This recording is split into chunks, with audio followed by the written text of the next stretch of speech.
Señor, por permitirnos venir a tu casa, a alabarte, a glorificarte, a exaltarte, Señor, por encima de todas las cosas. Padre, queremos en este momento decirte que tú eres lo más importante para nosotros, Señor. Que nos rendimos delante de ti, Señor. Que venimos, Padre, arrepentidos, ansiosos, deseosos, hambrientos de escuchar tu palabra. Te queremos dar toda la gloria y toda la honra en lo que esta tarde vamos a enseñar, en lo que esta tarde estamos dedicando a ti, Señor. Te queremos dar gracias por todas las personas que nos acompañan aquí, Señor, y nos miran a través de las redes. Sea tu nombre glorificado, Señor. Prepara nuestros corazones a partir de este momento, Señor, para escuchar con mansedumbre y humildad tu palabra. Señor, que cuando salgamos de este lugar, habiendo escuchado tu palabra, haya hecho algo en nuestro corazón. Que no salgamos de aquí iguales, que salgamos transformados, que podemos poner, Señor, toda nuestra fe y toda nuestra esperanza en ti.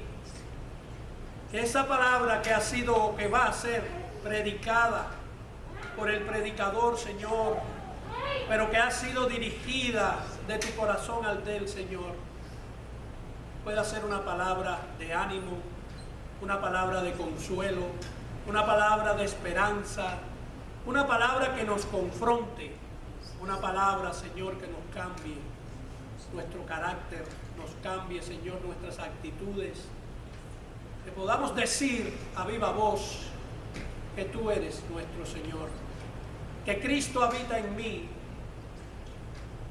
Señor, gracias. Gracias por este servicio. Gracias por lo que vamos a hacer y estamos haciendo. Gracias por cada uno de mis hermanos. Queremos ponerte, Señor, a los que están enfermos, a los que no han podido venir en el día de hoy, Señor. Todos ellos, Señor, están en tus manos. Tú los conoces, tú sabes cuáles son los motivos. Señor, prepáranos. Queremos agradarte. Queremos glorificarte a través de tu palabra. Gracias por este tiempo, Señor. Prepáranos y equípanos, Señor, para la batalla. Ayúdanos a predicar tu perfecta voluntad. Ayúdanos a predicar, Señor, y a entender que esto se trata de una batalla. Señor, pero gracias porque estamos del lado ganador. Jesucristo nunca ha perdido ni perderá ninguna batalla. Gracias, Señor, por poner tus ojos en nosotros y escogernos, Señor, para luchar esta batalla a través de ti. Porque no es en nuestra fuerza, es en tu fuerza, Señor. Prepáranos para escuchar y poder aprender lo que el apóstol nos quiere decir a través de tu palabra inspirada. Señor, gracias. Te damos la gloria y la honra en el nombre poderoso de Jesús. Amén y amén. Pueden tomar asiento, mis hermanos. Gracias a todos. Muy buenas tardes. Acompáñenme al libro de los Efesios. Quiero anunciarle que después del día 8 de mayo, que comenzamos esta serie, que hemos comenzado esta serie el día 8 de mayo, hoy vamos a, con el favor de Dios, a llegar al último tema de la serie, la unidad del cuerpo de Cristo, que la hemos basado en el libro de los Efesios. Hoy vamos a estar en el tema número 17, que ha sido nombrado de esta manera. Este es el título: equipados para la batalla. Equipados para la batalla. Para eso quiero que me acompañe a Efesios 6 y vamos a leer el versículo 10 hasta el versículo 24. versículo 10 hasta el 24, dice la palabra del Señor: por lo demás, fortaleceos en el Señor y en el poder de su fuerza, revestido con toda la armadura de Dios, para que podáis estar firmes contra las insidias del diablo. Porque nuestra lucha no es contra sangre y carne, sino contra principados, contra potestades, contra los poderes de este mundo de tinieblas, contra las huestes espirituales de maldad en las regiones celestiales. Por tanto, tomad toda la armadura de Dios para que podáis resistir en el día malo, y habiendo hecho todo, estar firmes. Estad pues firmes, ceñida vuestra cintura con la verdad, revestido con la coraza de la justicia, y calzados los pies con el apresto del evangelio de la paz. En todo, tomando el escudo de la fe, con el que podréis apagar todos los dardos encendidos del maligno. Tomad también el yelmo de la salvación y la espada del Espíritu, que es la palabra de Dios. Con toda oración y súplica, orad en todo tiempo en el Espíritu, y así velad con toda perseverancia y súplica por todos los santos. Y orad por mí, para que me sea dada palabra al abrir mi boca, a fin de dar a conocer sin temor el misterio del Evangelio, por el cual soy embajador en cadenas, que al proclamarlo hablé con denuedo como debo, o hable con denuedo como debo hablar, pero a fin de que también vosotros sepáis mi situación y lo que hago, todo os lo hará saber Tíquico, amado hermano y fiel ministro del Señor, a quien he enviado a vosotros precisamente para esto, para que sepáis de nosotros y para que consuele vuestros corazones. Paz sea a los hermanos y amor con fe de Dios el Padre y del Señor Jesucristo. La gracia sea con todos los que aman a nuestro Señor Jesucristo con amor incorruptible. Mis hermanos, como creyentes que estamos acá, todos sabemos que tarde o temprano nosotros vamos a descubrir que la vida cristiana es un campo de batalla, y la vida cristiana vamos a descubrir que no es un parque de diversiones. ¿Cuántos dicen amén? ¿Sí?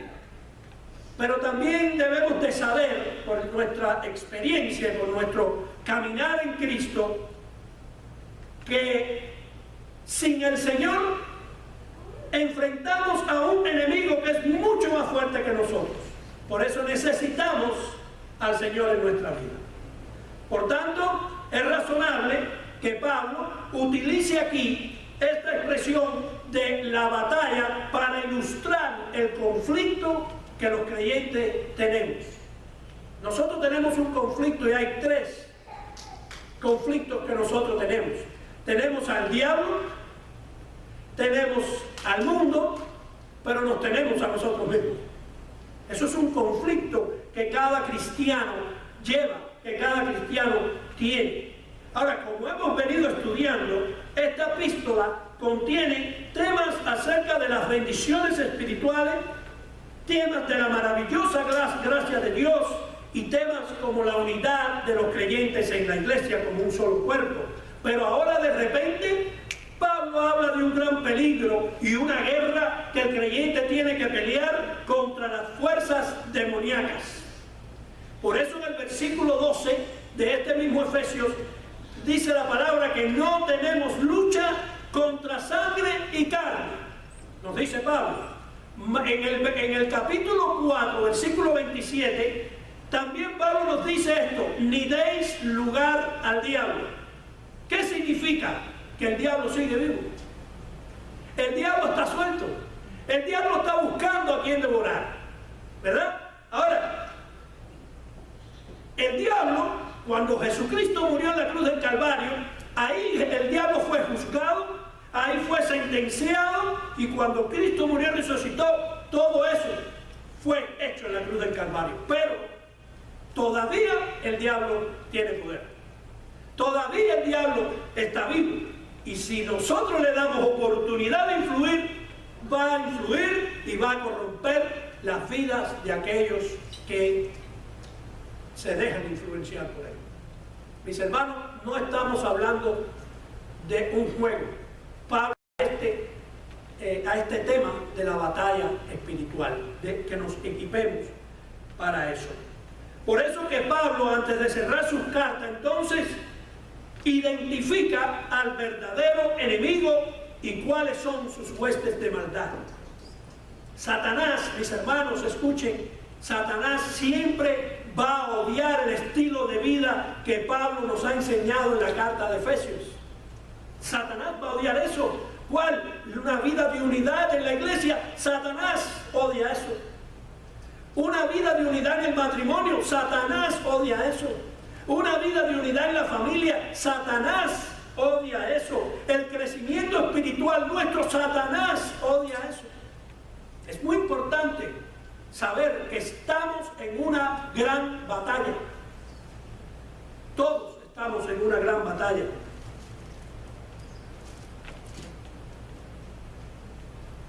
El diablo lucha para evitar que el creyente camine hacia la madurez espiritual. ¿Lo distrae con qué? Lo distrae con la pereza, con las ofensas, con la avaricia, con la lascivia, problemas en el hogar y en el egoísmo a todo nivel. ¿Para qué? Para esto mismo, para que la iglesia, la doctrina y Cristo mismo sean blasfemados. Esa es la lucha de parte del diablo. Esa es su meta, que el nombre de Cristo, que la palabra de Dios, que la doctrina, que la iglesia, todo eso sea una blasfemia y que los cristianos no busquen esas cosas. Esa es la parte que el diablo tiene. Por eso, hermanos, como les vuelvo a repetir, este tema que estamos tratando hoy es crucial. Porque si el creyente, escúchame, no aprende a resistir a Satanás en el poder de Dios, el creyente nunca podrá vivir una vida transformada y la iglesia no vivirá nunca en una armonía. Es una guerra, mis hermanos. Todo lo que nos sucede es una guerra que tenemos. Ahora, la pregunta es, entonces, ¿qué hacemos? ¿Qué hacer entonces con esto? Bueno, lo primero que Pablo nos va a enseñar a partir del versículo 10 al 13, que lo vamos a leer ahora, es que tenemos que identificar al enemigo. ¿Contra quién estamos peleando? Vamos a leer. Versículo 10 al 13. Por lo demás, fortaleceos en el Señor y en el poder de su fuerza. Revestidos con toda la armadura de Dios para que podáis estar firmes contra las insidias del diablo. Porque nuestra lucha no es contra sangre y carne, sino contra principados, contra potestades, contra los poderes de este mundo de tinieblas, contra las huestes espirituales de maldad en las regiones celestiales.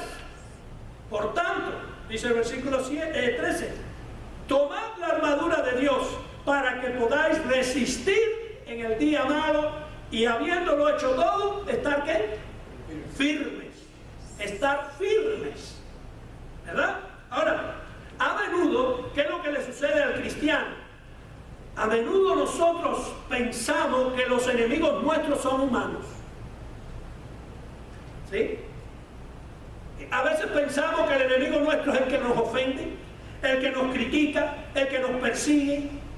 Pensamos eso la mayoría de las veces, pero Pablo dice otra cosa. Dice que estamos en una lucha sobrenatural y por eso no podemos resistir con nuestra propia fuerza y sabiduría al diablo Satanás.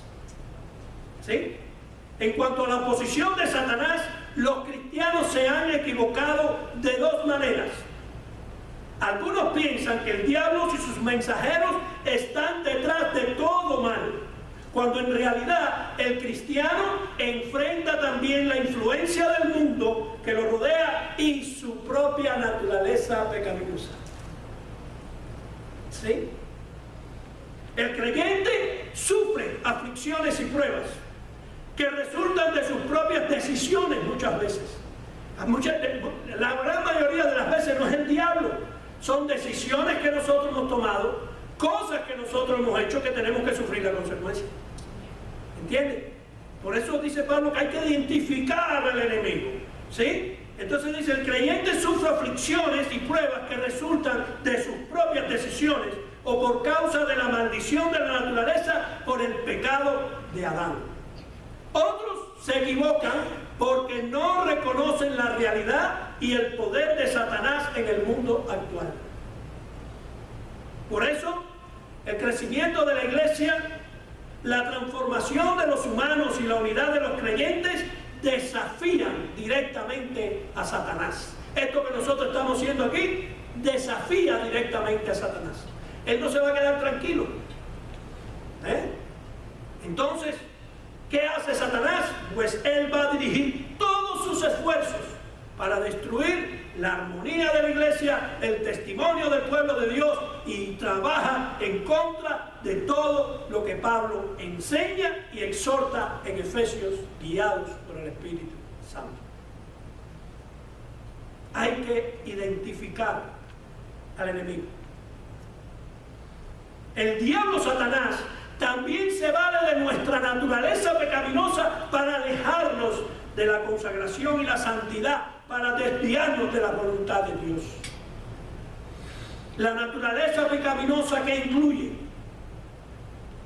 la naturaleza pecaminosa en el creyente incluye primeramente el amor a él mismo, la sensualidad, la búsqueda de comodidad y placer, la duda de la bondad de Dios, el atractivo de las doctrinas novedosas como las falsas doctrinas que están habiendo ahora. Son muchas, son cosas que te quedas loco, como dicen, ¿verdad? El intelectualismo, el legalismo, la soberbia, la indiferencia, la amargura, el desánimo que muchos tienen muchas veces. Tienes que saber que el diablo quiere mantenerte ahí en ese desánimo. ¿Me entiendes? La depresión. ¿Cuántos cristianos en depresión? Pues tú puedes estar deprimido un día, 2 días. ¿Tú sabes lo que es vivir en depresión? Ese es el diablo Satanás que no te quiere soltar. Esa es nuestra batalla. ¿Sí?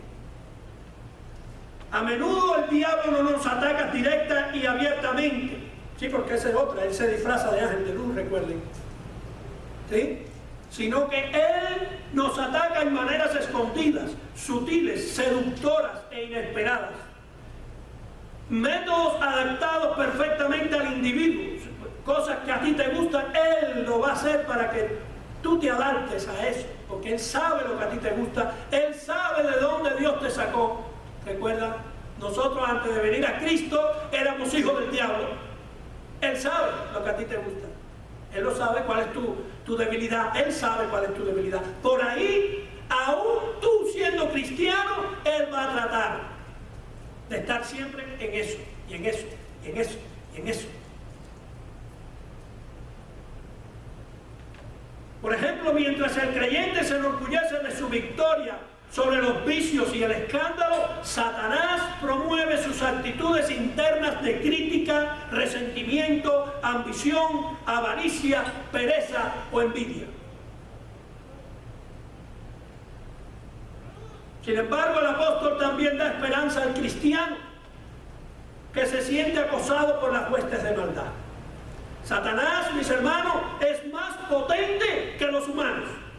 Eso sí. Yo no entiendo cómo estas iglesias dicen vamos a luchar contra Satanás. Y tú dices, pero ¿cómo tú vas a luchar contra Satanás? No. Satanás es más potente que los humanos, pero no tiene el poder y la autoridad de Dios. Ahí sí, vamos a luchar, pero en el poder de Dios. En el poder de Dios. Ahora, ¿cómo podemos resistir a Satanás con el poder divino de Dios? Pablo nos va a contestar esa pregunta y en el versículo 11 dice, vestido de toda la armadura, ¿de quién? De Dios. Dios nos dio una armadura, Dios nos viste de una armadura. Por eso Pablo en el versículo 11 dice, vestidos de toda la armadura de Dios. Eso es. cómo nosotros podemos resistir a Satanás. De otra manera, mi hermano, no vas a poder. No vas a poder. Número 2, identificamos al enemigo, dice Pablo, y en el número 2 tenemos que resistir al enemigo. ¿Qué pasa? Que lo primero que pasa es que cuando viene la primera pruebita, salimos corriendo. No, mi hermano, si tú eres un verdadero cristiano, tú luchas con las fuerzas de Dios. Dios te ha dado herramienta, ¿verdad? Vamos a leer entonces, para resistir al enemigo, ¿qué tenemos que hacer? Vamos entonces del versículo 13 al 18. Dice la palabra del Señor. Por tanto, ahí vamos. ¿Cómo vamos a resistir entonces a Satanás con el poder de Dios? Aquí viene, versículo 13. Tomad toda la armadura de Dios para que podéis resistir en el día malo y habiéndolo hecho todo, estad firmes. Versículo 14. Estad pues firmes, ceñida vuestra cintura con la verdad, revestido con la coraza de justicia y calzado los pies con el apresto del evangelio de la paz. En todo, tomando el escudo de la fe, con el que podréis apagar todos los dardos encendidos del maligno. Tomad también el yelmo de la salvación y la espada del Espíritu, que es la palabra de Dios. Versículo 18. Con toda oración y súplica, orad en todo tiempo en el Espíritu, y así velad con toda perseverancia y súplica por todos los santos. Resistir. ¿Cómo lo vamos a resistir? Aquí Pablo nos da 7 puntos o 7 piezas de la armadura que Dios nos ha dado y nos da. Pablo va a comparar las primeras 6 piezas de la armadura con el equipo de un soldado romano. Recuerden que Pablo estuvo mucho tiempo de su vida preso, ¿verdad? Él estaba preso en una casa y ahí tenía soldados al lado de él. Entonces él miraba la armadura que tenían los soldados romanos, ¿verdad? Él podía ver esa armadura. Entonces, él va a comparar las 6 primeras piezas de la armadura con esa armadura del soldado romano. Y la última que él va a agregar es la 7ª pieza, que es la oración, ¿verdad? Ahora, Pablo, como yo le dije, tuvo mucha oportunidad de ver a los soldados romanos en eso. Y él vigilaba constantemente cómo el soldado romano usaba cada pieza de su uniforme. Entonces él dice esto. Primera pieza que el cristiano tiene que ponerse de la armadura de Dios. Número 1, la verdad. Dice la palabra en el versículo 14, inciso, en la primera parte del versículo 14. Estad pues firmes, ceñida vuestra cintura, ¿con qué? Con la verdad. ¿Sí? Ahora, puesto que la palabra de Dios es otra pieza de la armadura, probablemente Pablo aquí no se refiere a la enseñanza ni a la doctrina. Probablemente. Él se está refiriendo a la cualidad personal de integridad, sinceridad y honestidad que debe tener el cristiano. ¿Por qué? Recuerden que Satanás es el padre de la mentira. Para vencerlo, el cristiano debe tener las cualidades de la veracidad. O sea, sus motivaciones deben ser puras, sin intereses egocéntricos. Decidir vivir la verdad sin ningún engaño. Ser leal a Dios y fiel a sus compromisos. El cristiano solo tendrá estas características cuando esté entregado por completo a Dios, cuando camine en íntima comunión con Dios, cuando se alimente de la verdad de Dios. Cuando el cristiano vive la verdad, mi hermano, no se unirá con los propósitos engañosos del enemigo. Así sentirá el cristiano la confianza, la firmeza y la seguridad de andar en la luz.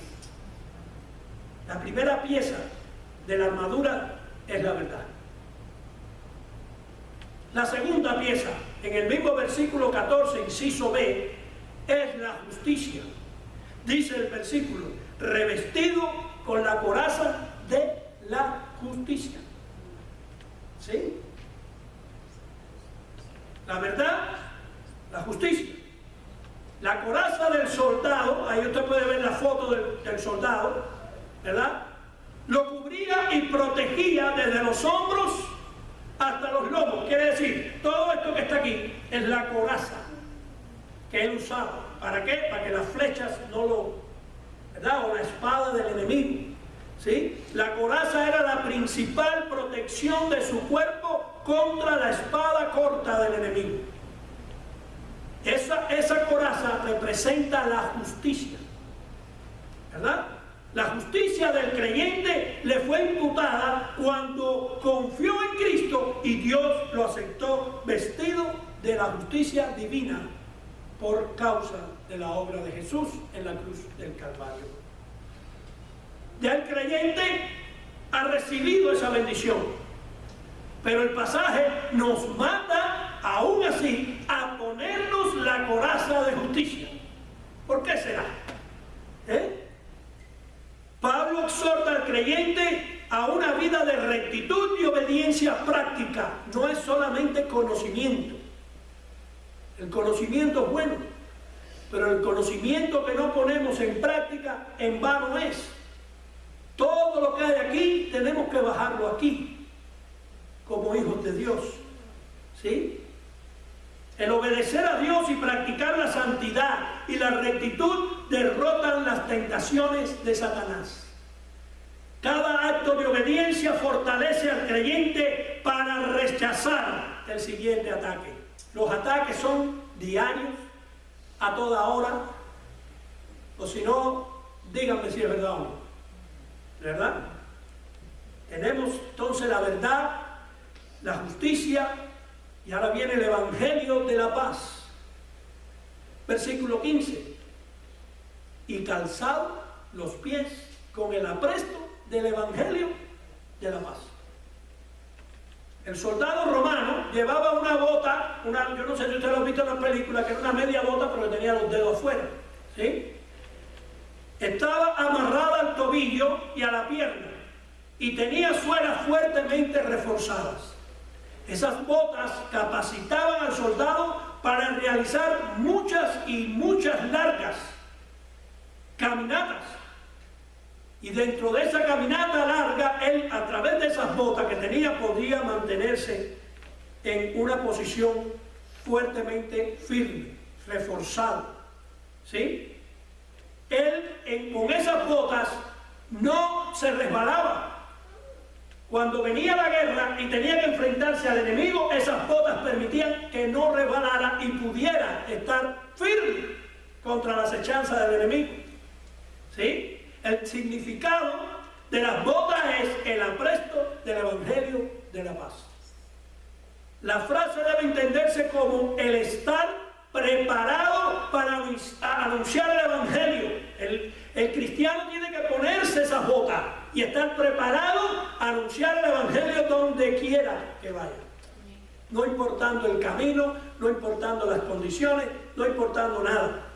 El anuncio del evangelio vence los propósitos de Satanás, porque pone en peligro su reino de tinieblas y amenaza con sacar de su dominio a las personas que escucharán y creerán el mensaje de liberación y regeneración en Cristo.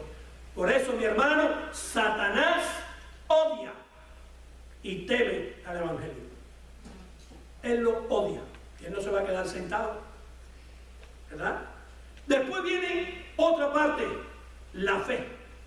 Dice el versículo 16: en todo, tomando el escudo de la fe, con el que podréis apagar todos los dardos encendidos del maligno.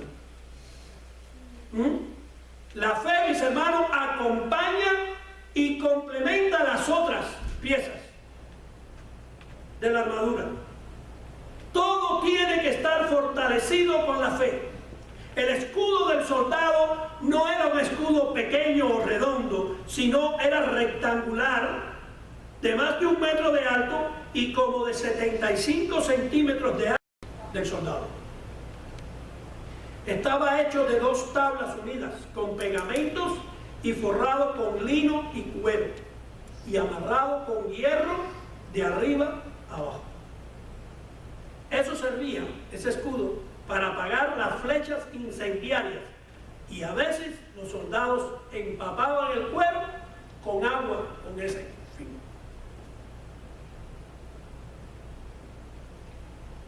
Ahora, pero ahí dice, para que podéis apagar ¿qué?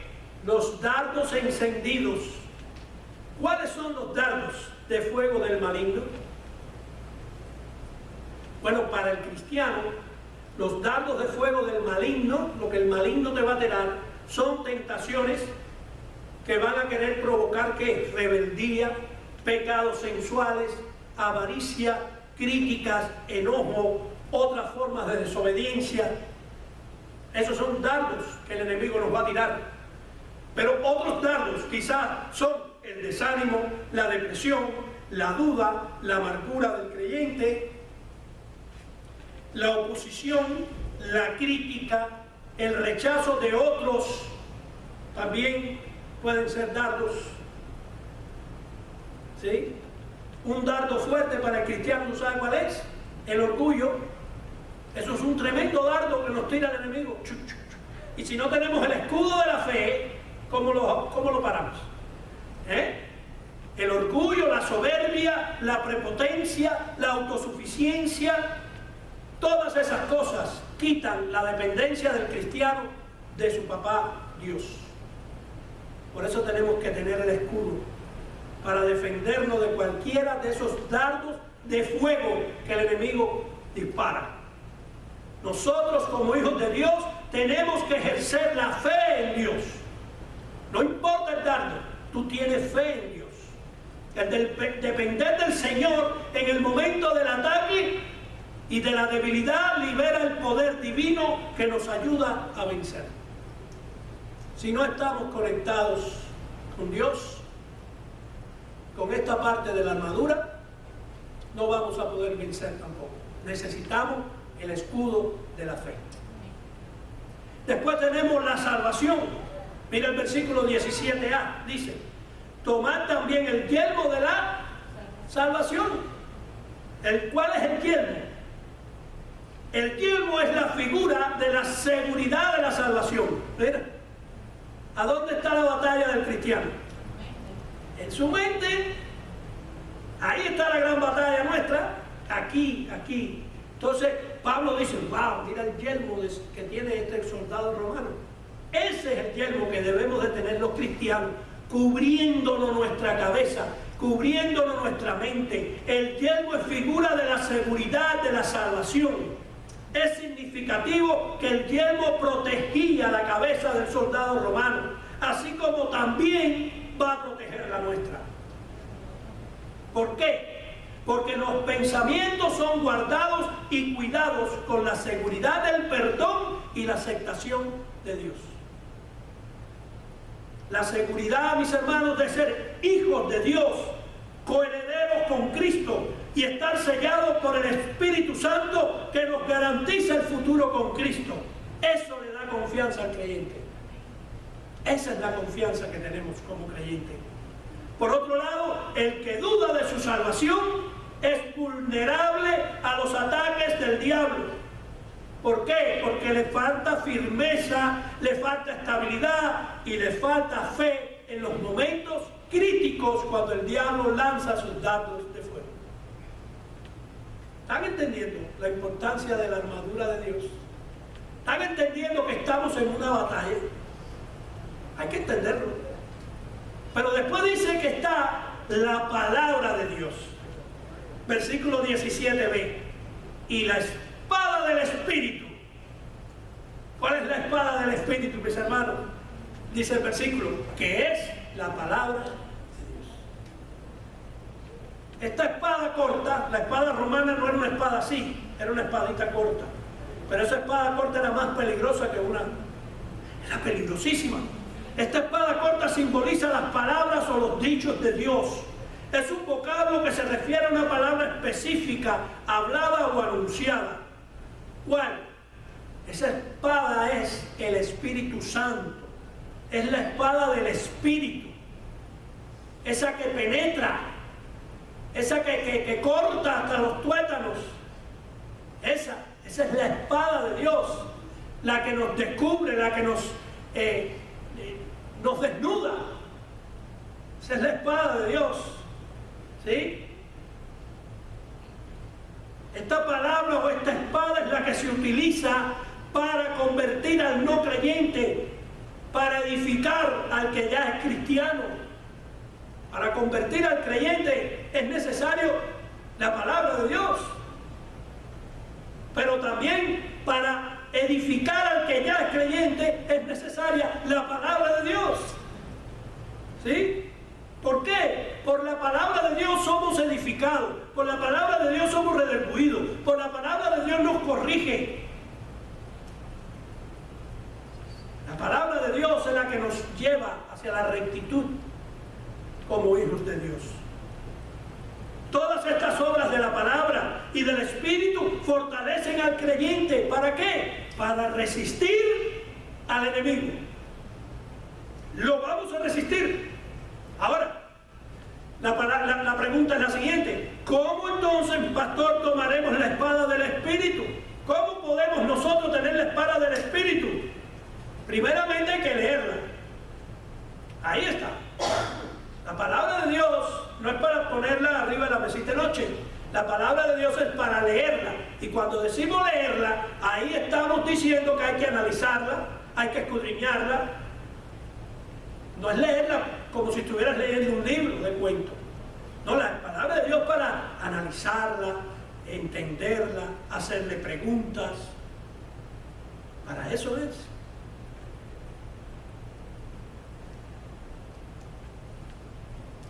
Así entonces tendremos las palabras divinas en las manos y en el corazón. Recuerden que dice que esta palabra debe estar de continuo en nuestro corazón. De continuo en nuestro corazón. Y también, ¿tú sabes dónde tiene que estar de continuo? En los labios nuestros. Hablar la palabra de Dios. Oiga, hermano, pero usted solo habla de Dios. De lo que está lleno en tu corazón, de eso que hace la boca, habla la boca. Pero cuando tú tienes la palabra de Dios en tu corazón y tienes la palabra de Dios en tus labios, eso te hace ganador para rechazar las acechanzas del diablo.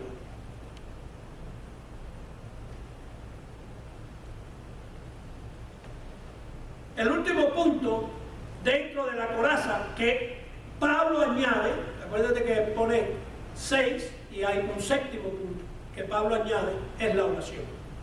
Mis hermanos, dice el versículo 18, con toda oración y súplica, orad cuando tú puedas. No, cuando tú quieras. No, cuando te sientas bien.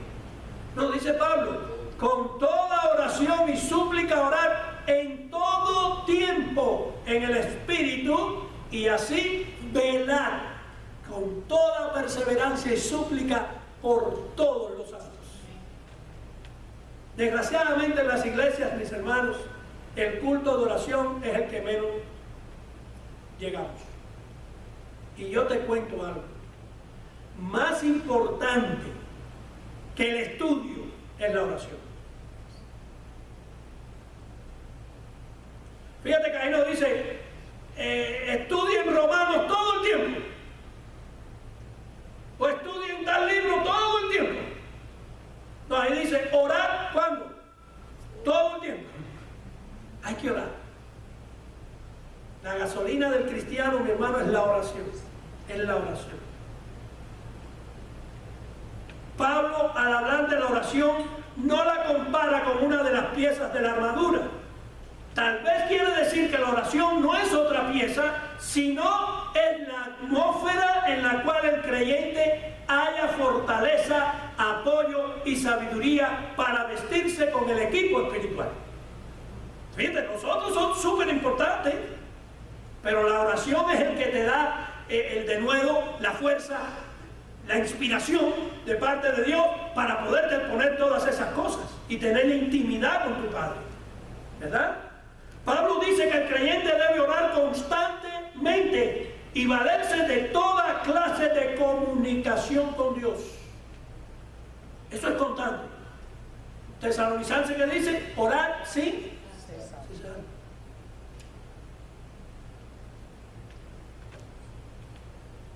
El creyente debe de tener adoración, confesión, acción de gracias, petición personal e intercesión por otros. Esos son parte de la oración de cada creyente. Eso es lo que deberíamos de estar orando cada creyente, no en un servicio de oración. Estoy hablando individualmente. Cada uno, los servicios de oración congregacionales son muy buenos, claro, son muy buenos, nos manda la palabra, pero la principal forma de oración que Dios nos manda es individual. Tenemos que orarla a Él individualmente. Tenemos que depender de la dirección de Dios. Hermanos, así termina Pablo la lista de 7 requisitos para resistir los ataques de los enemigos espirituales o del enemigo espiritual. Bueno, los enemigos, porque acuérdate que está el diablo, los huestes de maldad, los demonios, todo eso está ahí, ¿sí? Y dice Pablo que lo primero que estudiamos fue que la integridad y la sinceridad de corazón tiene que tenerlo el creyente. Debemos de ser íntegros y sinceros de corazón. Después en el punto 2 dice que tenemos que tener una vida de rectitud y santidad para poder apagar los dardos. Recuerden, esta es la batalla. Número 3, tenemos que ser fieles en el testimonio del Evangelio. Tenemos que ser fieles al testimonio del Evangelio. Número 4, tenemos que ser dependientes de Dios, no de otra cosa, no de tu propia fuerza, no de tu inteligencia, no de tu sabiduría. Esta batalla se gana espiritualmente. Dependencia de Dios. Número 5, tenemos que tener confianza personal en la salvación que Dios nos ha dado. Tú no puedes estar pendiente, siempre pensando, ¿seré salvo o no? No, tú tienes que creer que tú fuiste salvo y caminar con eso, ¿verdad? ¿Por qué? Porque la salvación no es tuya, la salvación es del Señor. El Señor no te va a dar una salvación hoy y mañana te la quita, para entonces dártela el martes. No, la salvación es de Él. Tú fuiste salvo, fuiste salvo. Eso no te lo quita nadie. Ahora, tenemos cosas que hacer, tenemos responsabilidades como hijos de Dios, ¿verdad? Y no es por obra, no estoy hablando de que por obra eres salvo, no, tú eres salvo ya por la obra de Cristo. Pero después tenemos que caminar en santidad, en integridad, en amor, ¿verdad? Y después, por último, en el punto 6 que Pablo nos enseña es que tenemos que proclamar la palabra de Dios. Los hijos de Dios tienen que proclamar la palabra de Dios. Y número 7 es, tenemos que orar constantemente, mis hermanos. Hay que orar. Yo sé que a veces es tedioso, que te sientas y no te salen ni las palabras, te quedas dormido, pero sigue, persevera, sigue. Habla algo con el Señor, ora al Señor algo. ¿Qué cosa es orar? Es hablar con Dios. Orar no es que tú te pongas ahora a buscar palabras esas de renombre hoy para que te escuchen orando. No, a ti lo que te importa es hablar con tu Padre Celestial. No importa la palabra que tú le digas, Él conoce la intención de tu corazón. Tú le puedes estar diciendo una palabra que tú dices, ay, mi madre, esta palabra. Él sabe lo que tú quieres decir. Pero oren constantemente. Y Pablo, para cerrar, termina diciendo esto, versículos 19 y 20. Y orad por mí. Mis hermanos, como pastor de la Iglesia Bíblica Nueva Vida, les digo, oren por mí. Los pastores necesitamos de la oración de los miembros de la iglesia, de otros hermanos. Eso es importante. Mira Pablo como termina, dice, y orad por mí, para que me sea dada palabra al abrir mi boca, a fin de dar a conocer sin temor el misterio del Evangelio, por el cual soy embajador en cadenas, que al proclamarlo hablé con denuedo como debo hablar. Oren por sus pastores, oren por sus líderes, oren por sus esposos, oren por sus esposas. Es importante para tener de nuevo, hablar la palabra de Dios sin tener temor. Hay gente que salen a la calle y tienen miedo de decir que son cristianos. Sin embargo, tú ves un musulmán y a las 12 del día se hinca de rodillas donde quiera que esté. Y nosotros tenemos temor de decir que somos cristianos. Ora por mí, decía Pablo, para que me sea dada palabra de abrir mi boca.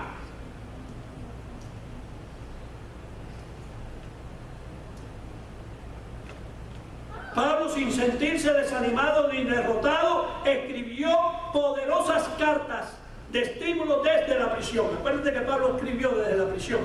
Pablo no pidió a los efesios que oraran que sus cadenas se le quitaran. Sí, porque aquí cada vez que voy a orar por mí para que se me vaya todo lo que tengo. No, Pablo no oró que me quiten las cadenas. Él oró por otra cosa, sino para que siguiera hablando con denuedo la palabra de Dios. Me imagino, como dice la Escritura, que Pablo en su prisión, él le hablaba a los guardias. ¿Estás dispuesto tú a hablarle a los guardias? A un policía, a un abogado, a un doctor. ¿Estás dispuesto? Pablo, por eso decía, oren por mí. Dios puede usarnos en cualquier circunstancia para hacer su voluntad, mis hermanos. Aunque pidamos que cambie nuestra circunstancia, deberíamos orar también para que Dios haga realidad su plan a través de nosotros en el lugar en que estemos. No importa donde tú trabajes, no importa donde tú estudies, no importa donde tú compres el market, no importa nada. Ese es un lugar y ahí Dios te quiere hablando.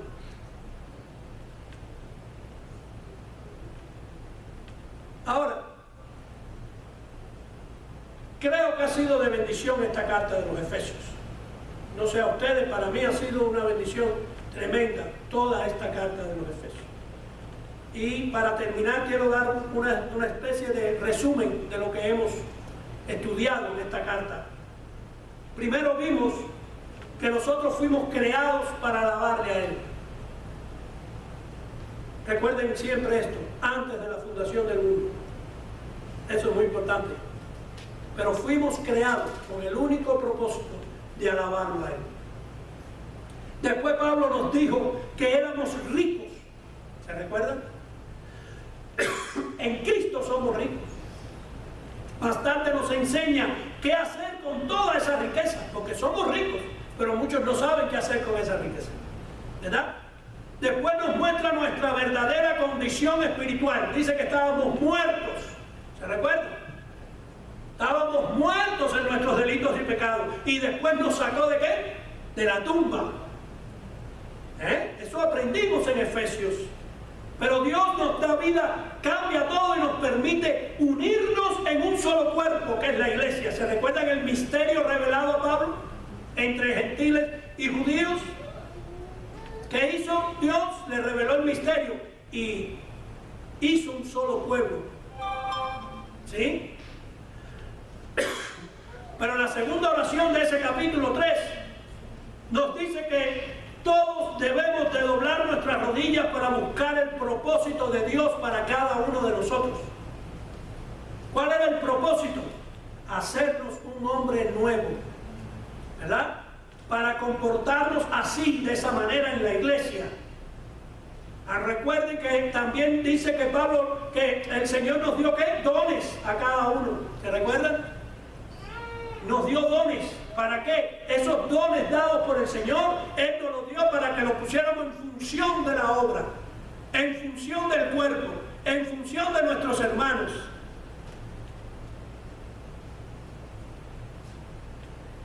Y después nos dice que nos despojemos del viejo hombre y tomemos las nuevas ropas que Él nos da. que tengamos una nueva vida en Cristo. Ya no podemos como cristianos seguir con la ropa vieja. Tenemos que despojarnos de esa ropa vieja y ponernos las ropas nuevas en Cristo. En el capítulo 5, Pablo dice, y que tenemos que ser llenos del Espíritu Santo. ¿Para qué? Para comenzar a instruirnos en las relaciones entre esposos y esposas, entre padres e hijos, entre jefes y empleados. ¿Se recuerdan? Eso lo vimos la semana pasada en las relaciones a la manera de Dios. Pero al final de la carta, entonces vemos la bendición de Pablo para los efesios. Pablo bendice al grupo de creyentes en Éfeso y le dice en el versículo 23 al 24, paz sea a los hermanos con fe de Dios el Padre y del Señor Jesucristo. La gracia sea con todos los que me aman a nuestro Señor Jesucristo, a todos los que aman a nuestro Señor Jesucristo con amor incorruptible. Primero, ¿qué desea Pablo? Desea que de Dios les dé paz a los cristianos de Éfeso, que vivieran sin la misericordia que agobiaba muchas congregaciones. Después, sin la misericordia, no, sin la discordia que agobiaba a muchos. Por eso él le dice que paz a todos vosotros, ¿verdad? Después, como lo había pedido, deseaba que manifestaran amor unos por otros. Este amor es con fe, o es con fe, la dependencia de Dios necesaria para cumplir con todas las responsabilidades del creyente. Y por último, Pablo deseaba que experimentaran la gracia de Dios, la capacidad divina e inmerecida que lleva a cabo los propósitos del Señor en la vida del creyente. Y yo termino la enseñanza de hoy como mismo la abrí, y ahora lo hago en forma de pregunta. ¿Están listos para la batalla? ¿Están listos para la batalla? Hágase esa pregunta. ¿Sí? Dice la frase del día: la batalla casi siempre se gana en la mente, y es por medio de la renovación de ella que el carácter y comportamiento nuestro se transforma. La batalla, mis hermanos, está aquí. ¿Sí? Dice John Stott este pensamiento. Mis hermanos, vamos a orar. Señor y Dios, Padre Celestial, gracias, Señor, porque hemos llegado al final de esta serie del libro de los Efesios. Esta serie, Señor, por la cual tú nos has enseñado la unidad en el cuerpo de Cristo. Señor, en estos 17 temas te queremos dar gracias porque en cada uno de ellos nos enseñas cómo deberemos nosotros de comportarnos como hijos tuyos. Señor, gracias porque este libro de Efesios tiene que haber sido, Señor, un despertar en nuestro espíritu. Que este libro de Efesios, Señor, estas enseñanzas hayan tocado el corazón de muchos. Que a través de estas enseñanzas, Señor, muchos hayan llegado a tus pies, Señor. Que hayan venido en arrepentimiento y fe. Que hayan escuchado en el Espíritu, Señor. Que tú le hayas abierto los oídos espirituales y los ojos espirituales a los que han escuchado. Señor, te quiero dar gracias por haberme usado para compartir esta serie. Gracias porque aún yo, Señor, he aprendido de ella. Gracias, Señor, porque a través de ella nos hemos acercado más a ti, te hemos conocido más a ti. Gracias, Señor, porque sabemos que tenemos dificultades, problemas, pandemias como la que está ahora, Señor. Pero todo eso, Señor, no es más poderoso que tú, Señor. Sabemos que en ti somos más que vencedores. Señor, que la fe en ti echa fuera cualquier temor. Que el temor, aunque es de humano, Señor, no debería de ser un estilo de vida del cristiano. Que nosotros podamos siempre confiar, tener esperanza y poner todo en tus manos, Señor.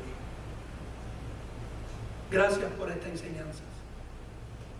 Gracias porque al final, Señor, nos has educado para saber que existe una batalla espiritual, que el diablo no se ha ido, que él continúa, que él continuará hasta que tú vengas, Señor. Hasta ahí llega. Pero mientras no esté tu segunda venida, Señor, pues tenemos que vivir en esta tierra, ya sea que tú vengas o que nos mandes a buscar, Señor. Pero mientras tanto tenemos que luchar en esta tierra en contra del diablo, Satanás. También tenemos que luchar en contra del mundo, del sistema del mundo. Y tenemos que luchar contra nosotros, nuestra iniquidad, nuestro pecado, Señor. Pero gracias a Dios que tú nos has dejado esta armadura de Efesios 6. Y nos ayuda y nos enseña cómo debemos usarla. Agradecidos estamos contigo, Señor. Gracias por esta enseñanza, gracias por esta serie, Señor, y ayúdanos a seguir, Señor, procurando aprender más de ti. Que sea tu nombre exaltado, que sea tu nombre glorificado, que pongamos tu nombre en alto, Señor, donde quiera que vayamos. Gracias por este tiempo. Te queremos decir que nos vamos de este lugar, pero nunca de tu presencia.